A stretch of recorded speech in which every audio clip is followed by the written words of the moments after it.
हम पे आते हैं वजीरों में गिने जाते हैं, हम पे आते हैं वजीरों में गिने जाते हैं, चिश्तिया दर के फकीरों में गिने जाते हैं। जब से ख्वाजा ने इनायत की नजर डाली है, जब से ख्वाजा ने इनायत की नजर डाली है, कांच के टुकड़े थे हीरों में गिने जाते हैं। हम मोहब्बत करते हैं गरीब नवाज से,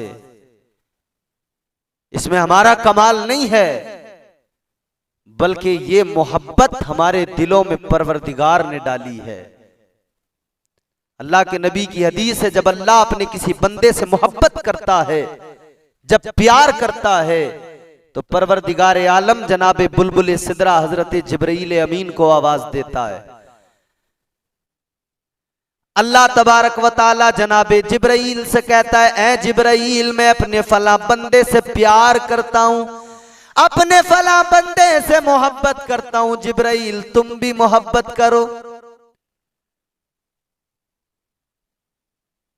और फिर जिब्रील अमीन आसमानी दुनिया में रहने वालों के दरमियान आवाज लगाते हैं, ऐलान करते हैं, आप फरमाते हैं, ऐ आसमानी दुनिया में रहने वालों, ऐ अल्लाह के फरिश्तों सुनो, अल्लाह अपने फला बंदे से प्यार करता है, तुम भी उससे मोहब्बत करो, तुम भी उससे प्यार करो।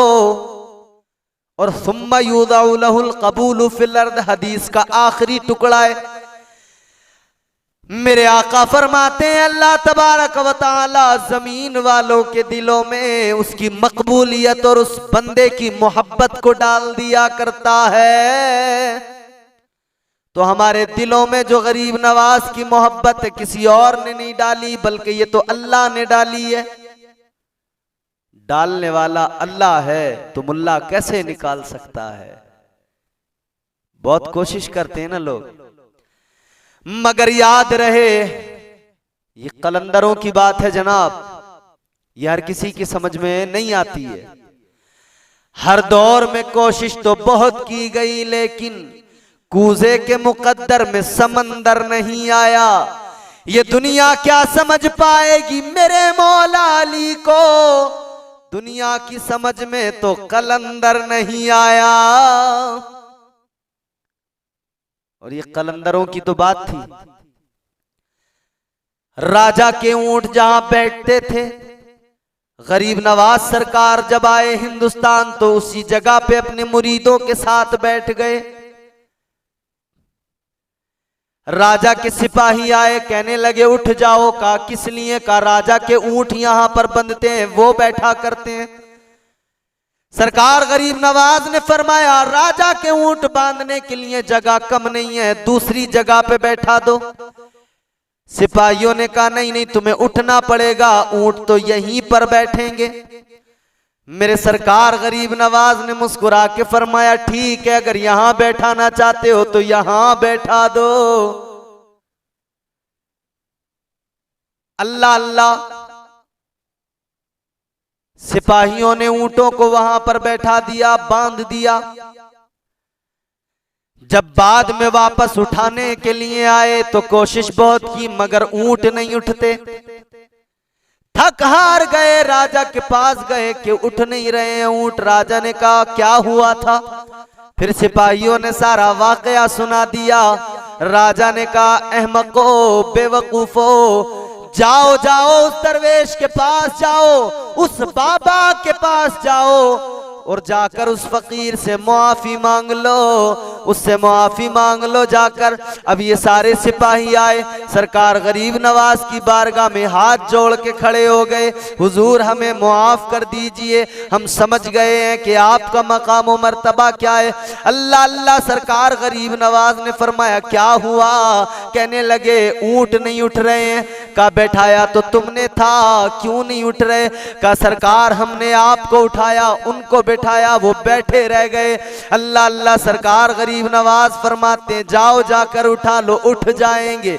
अल्लाह अल्लाह, सिपाही गए, ऊंटों को उठाया, ऊंट फौरन उठे और चलने लगे। ये अल्लाह वालों का मकाम होता है। उजले कपड़ों में सिकंदर हो जरूरी तो नहीं, मैले कपड़ों में कलंदर भी तो हो सकता है।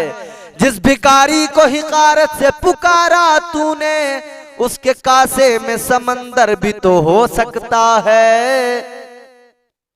और वाकई कासे में अना सागर आ गया था सिमट कर, और सरकार गरीब नवाज खुद भी नहीं गए थे, अपने खादिम को भेजा था कि जाओ। अना सागर पे पहरा लगा हुआ था, पीने का पानी नहीं था। सरकार गरीब नवाज ने फरमाया जाओ ये कासा लेकर चले जाओ प्याला, और अना सागर से जाके कह देना कि चलो गरीब नवाज ने बुलाया है। खुदा की कसम खादिम ने जब जाकर कहा तो सारा पानी अना सागर का सिमट कर एक प्याले के अंदर, एक कासे के अंदर आ गया था। कलंदरों की शान बड़ी निराली होती है। ये रहते जमीन पे हैं, इनकी निगाहें अर्श तक देखा करती हैं। ये जमीन के ऊपर होते हैं, इनकी निगाहें तहतुस्सरा तक देखा करती हैं।